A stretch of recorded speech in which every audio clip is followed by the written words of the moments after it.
Alright, welcome back everyone. That was my experience at the Killbear Provincial Park in Ontario. This was the first time that I've been to this park and it was wonderful. I only went for one night over the weekend between September 26th to the 27th. Because I went to this park at the end of September, the colors of the trees were really beginning to set in. You had all this kind of burnt orange, some red and yellow leaves, and it was all really beautiful. The first night that I arrived, I immediately noticed how many people there were around me. I had like one family of 10 in front of me and then another group of 8 right beside me. So needless to say, it was pretty loud and I was kind of bummed out about it for like the first 10 minutes, but I quickly accepted that it is what it is and I moved on. And once I started to go outside of my campsite and begin hiking, it turned into a much better experience. So the campsite that I was at was the Granite Saddle. It was a bit further into the park, but still had access to the trails, which were not too far from my campsite. You did have to walk a little bit for them, which was actually something that I really enjoyed, having to hike to the trailheads. I had looked up all the trails that this park had to offer on all trails, and it didn't really have that many. It had about 4, the longest of which was only about an hour and a half, which for only one night is totally okay with me. For the first trail I went on, the Lighthouse Point trail, I hiked for about 20 minutes to reach this trailhead, which I thoroughly enjoyed because I got to enjoy the changing of the leaves. There were some deer that got a little bit curious because I kept walking towards them. And then I came across this random guy that was playing the bagpipes at the parking lot in front of the trailhead, which was really cool. A lot of people kind of like came around, were really curious about why he was there.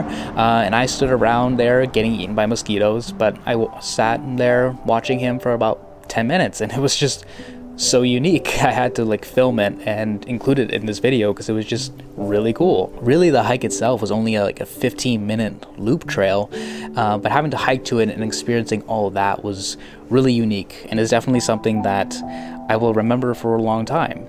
And I hope you, the viewer, gets to experience something like that as well. Speaking of the hike itself, it was definitely pretty busy. There were quite a few groups, couples, and families all taking photos and just having a really good time.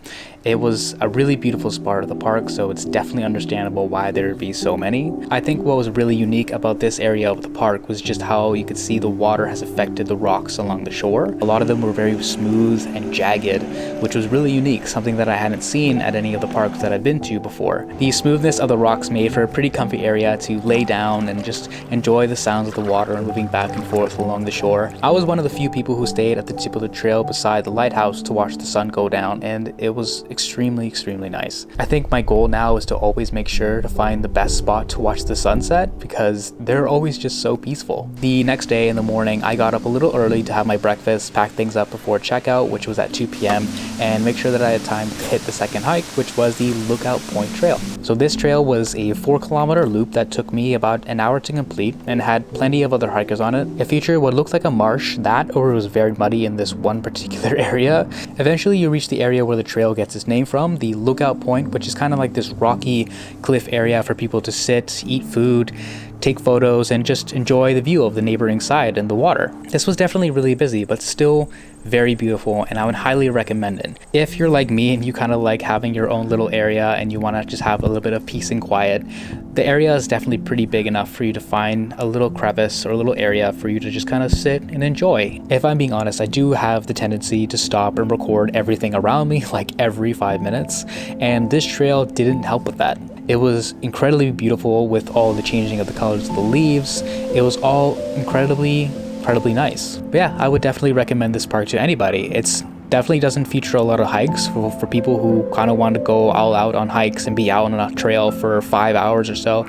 This is probably not your park, but for people who just want to relax on a weekend and not do much and just hang out with friends and kind of still enjoy nature, this is definitely the park for you. All of my drone footage was shot outside of the park where I was permitted to fly, since provincial parks do not allow people to use their drones within park grounds. But despite this, I was still able to get great views of the forest near the park that kind of showcase the beautiful fall colors and reflections along the lakes nearby as well. I really love using my drone. It's so much fun getting a different perspective of what's around me and capturing footage that I was never able to get before. The rest of this video was recorded on my Fujifilm X-T2 with an 18 to 55mm lens, along with my Roary Video Micro. I've included the links to all of my equipment that I used for this video down in the description below, so if you'd like to check them out, feel free to do so. I don't receive any kind of compensation if people choose to buy something. I just thought people might be curious about the equipment that I use. But that's it. Thank you so much for watching, and I hope to see you next time. Take care.